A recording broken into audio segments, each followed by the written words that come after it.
আলোচনা আমাদের সঙ্গে রয়েছেন ডক্টর শতরূপা, বিজেপি মুখপাত্র। আমাদের সঙ্গে রয়েছেন রাজু ঘোষ, রাজনৈতিক বিশ্লেষক এবং তৃণমূলকে সমর্থন করেন।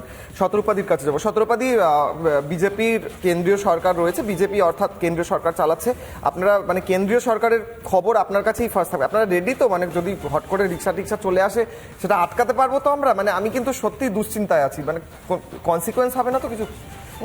ওরা আসছে তো।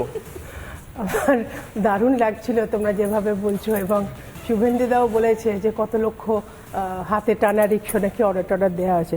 কিন্তু জোকস অ্যাপার্ট, তোমরা একটু চিন্তা করো যে আমরা এই দেশ থেকে যদি ওদের দেশের সামরিক শক্তি আদৌ কতটা আছে না আছে আমরা কনফিডেন্টলি বলছি, তো সংখ্যাগুলো বলছি বিভিন্ন জায়গায়, তো তাহলে কি ওরা জানে না? তাহলে একটু তোমাদের চিন্তা করা দরকার। ভারত সরকারের ইন্টেলিজেন্স তো জানে, এটা জনসাধারণের পশ্চিমবঙ্গের মানুষেরও চিন্তা করা দরকার যে কিসের ভরসায় এত বড় বড় কথা বলছে। কেন ওদের মনে হচ্ছে যে ওরা পারবে 4 দিনের মধ্যে কলকাতায় দখল করে নিতে? মুখ্যমন্ত্রী আজ ললিপপ খাচ্ছে না আমি মানলাম, কিন্তু এটাও তো তাকে জবাব দেওয়া উচিত। বিএনপির নেতা এখানে কি করে পাওয়া যায়? কেন অসংখ্য এত বছর ধরে কেন অসংখ্য বাংলাদেশ ইনফিলট্রেটার, যারা গুন্ডা, যারা জিহাদি, যারা দুষ্কৃতী, তারা বাংলা হয়ে সমস্ত ভারতবর্ষে ব্যাঙ্গালোর অবধি পৌঁছে যেতে পারছে? সেইটাও তো একটু চিন্তা করা দরকার। ইন্ডিয়ান গভর্নমেন্টের intelligence department, Indian army, Indian মানে 3টে আর্মড ফোর্সেস, এয়ারফোর্স, নেভি যা যেরমভাবে তৈরি আছে, সেটা তোমরা যেরম সময় এক্সটার্নাল অ্যাফেয়ার্স ডিফেন্স মিনিস্ট্রি যখন অ্যানাউন্স করবে তোমরা সেটা নিশ্চয়ই এটা শুনতেই পাবে, আমি এই মুহূর্তে বলবো না। কিন্তু এটা ভীষণ চিন্তা করা দরকার যে কোন সাহসে এই দুঃসাহস একটা ছোট দেশ 3টে দিকে ভারতবর্ষ আগলে দাঁড়িয়ে আছে। আগলে মানে কি? তাকে আগলে, এবং তারও বোঝা উচিত যে তার যাবার জায়গা নেই। দখল করবেই কেন বলতে চাইছে? এক্স্যাক্টলি মাই পয়েন্ট, এইটাই আমি বলার চেষ্টা করছি। কেন বলছে কলকাতা দখল করবে? আজকে না কালকে বোধহয় তারা ত্রিপুরা অব্দি, বর্ডার অব্দি যাবে। ওই বলছে না তো যে আমরা যাচ্ছি আগরতলা দখল করতে? কেন বলছে যে পাটনা নয়, আগরতলা নয়, ঝাড়খণ্ড নয়, কেন কলকাতা দখল? কিসের কনফিডেন্সে বলছে? টার্গেটটা কলকাতা, এই মুহূর্তে আমরা এই যখন আলোচনা করছি ঠিক তখনই কিশোরে আমরা গ্রাফিক্যাল প্রেজেন্টেশনের মাধ্যমে একবার সামরিক শক্তির নিরিখে কোন দেশের কাছে কত অস্ত্র রয়েছে সেটা একবার দেখাচ্ছি। এক এক করে একবার দেখাই। মোবাইল রকেট প্রজেক্টর 702টি ভারতীয়, আর বাংলাদেশের 71। ঠিক আছে, আর কি কি রয়েছে সামরিক শক্তিতে? আর কি কি এটা কি করার প্রয়োজন আছে মধুকল্পিতা? মানে এটা যাই হোক, ট্রেনার 350, আচ্ছা, একটা হেলিকপ্টার 0 এবং ভারতের দখলে রয়েছে। একদম, এগুলো চলুক আমরা আমি রাজুবাবুর কাছে একবার আসি। রাজুবাবু, ভয় লাগছে নাকি?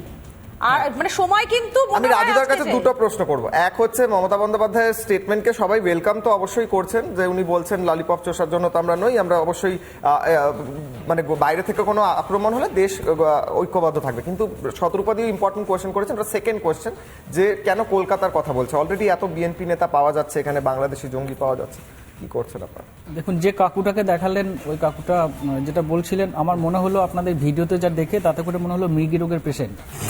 কারণ সুস্থ মানসিকতা হলে, মানে উনি যেভাবে জোর দিয়ে কথা বলছিলেন তাতে করে আমার ভয় লাগছিল যে লোকটা অজ্ঞান না হয়ে যাবে। 3বার বলেছে আমরা মরি নাই বলেছে। এরকম অনেক মানুষ থাকে বিভিন্ন সময়ে যারা টিকটক করে এসব করে তারা একটা সোশ্যাল মিডিয়ায় বিভিন্ন রকম ভাবে ভাইরাল হতে, মানে কিছু একটা বললে পরে তাকে দেখাবে, না বললে আপনারা দেখাতেন না, বলেছে বলেই দেখাচ্ছি। সে করুক না করুক সে তো অনেক পরের ব্যাপার, 350 কিলোমিটার দূর বাস্তবের সাথে। কিন্তু হচ্ছে যে এখন দিদি একটু আগে বলছিলেন যে কলকাতার বিএনপি নেতাদের পাওয়া যাচ্ছে, তার জন্য মমতা বন্দ্যোপাধ্যায়কে দোষী সাব্যস্ত করছেন। কিন্তু অদ্ভুত ব্যাপার যে বাংলাদেশের বর্ডারটা পার করে সে কলকাতায় ঢুকছে, সেখানে বর্ডার সিকিউরিটি ফোর্সের উনি কোনো দোষ দেখছেন না। যে কেন্দ্র এজেন্সি বিএসএফ, সেখানে তার কোনো অপরাধ নেই, সে আটকাতে অক্ষম, তারপরে কলকাতায় ঢুকছে, সেখান থেকে পুলিশ ধরছে। কিন্তু সেই জায়গাটায় বিএসএফ অক্ষম, সেই জায়গাটা দিদি না বলে ডিরেক্টলি কলকাতা এবং পশ্চিমবঙ্গ সরকার উনি দোষ দেখলেন। আর কলকাতা যেহেতু একটা বাংলার এবং সারা ভারতবর্ষের মধ্যে জানেন যে আমাদের কলকাতা একটা ফেমাস জায়গা, সেখানে বাংলাদেশেরও বলতে পারেন যে আমাদের কলকাতা না আসলে তাদের চলে না। অর্থাৎ সেই জায়গা থেকে তাদের কলকাতার কথাটাই মনে পড়বে স্বাভাবিকভাবে, কিন্তু হাস্যপ্রতিক কথা যেগুলো দখল করবে এগুলো স্বপ্নতেও হয়তো বাংলাদেশের মানুষের ভাবা উচিত নয়। তবে এটাও ঠিক যে সমস্ত বাংলাদেশের যারা মুসলমান রয়েছে তারা সকলেই এই জিনিসটা ভাবছে না। একটা উগ্র মানসিকতার মুসলমান যারা রয়েছে তারাই এই কথাটা ভাবছে, কট্টরপন্থী যারা শুধুমাত্র তারাই এই কথাটা ভাবছে, এবং তারাই সোশ্যাল মিডিয়ায় বিভিন্ন জায়গায় এই সমস্ত কথা বলে একটা বিশৃঙ্খলা বা একটা শান্তির পরিবেশটাকে নষ্ট করার চেষ্টা করছে। রাজুবাবু, আমি আসবো আপনারও আবার কাছে। তবে কিশোরে এই যে একটা পরিস্থিতি, চিন্ময় কৃষ্ণ প্রভুকে প্রায় 2 সপ্তাহের বেশি সময় ধরে অন্যায়ভাবে জেলে আটকে রাখা হয়েছে, এই পরিস্থিতিতে গতকাল আমরা একটা গুরুত্বপূর্ণ বৈঠক দেখলাম বাংলাদেশের মাটিতে, এবং সেই বৈঠক থেকে কি বেরিয়ে এলো? দেখো, বৈঠক হলো বিক্রম মিস্ত্রি বাংলাদেশের মাটিতে দাঁড়িয়ে একদিকে যখন বিএনপি নেতা বলছেন যে সমস্ত কিছু দখল করে নেবো ইত্যাদি, রাহুল রিজভির বাইটটাও আমরা শোনাবো, কিন্তু ভারতের তরফে কতটা ম্যাচিওর্ড স্টেটমেন্ট দেওয়া হলো। ভারতের তরফ থেকে বিক্রম মিস্ত্রি গেলেন, বৈঠক করলেন, বৈঠকে দাঁড়িয়ে বাংলাদেশের মাটিতে দাঁড়িয়ে বললেন যে আমরা একটা পজিটিভ রিলেশনশিপ চাই, আমরা একটা গঠনমূলক সম্পর্ক চাই, কিন্তু সংখ্যালঘুদের নিরাপত্তার বিষয়ে আমরা চিন্তিত, এই কথা বললেন। তো আমরা প্রথমে একবার শোনাই বিএনপি নেতা কি বলছেন, তারপর আমরা বিক্রম, আমি যদি কম্প্যারিজনটা প্রয়োজন আছে ঘটনা ঘটেছে সেটা নজর দিতে বলেছে। বেশ, শুনি আমরা প্রথমে শুনি বিএনপি নেতা কি বলছেন। রাহুল রিপাবলিক বাংলা বলেছে যে চট্টগ্রাম ভারতের অংশ হিসাবে দাবি করা, আরো কত মিথ্যা অপপ্রচার দিয়েছে।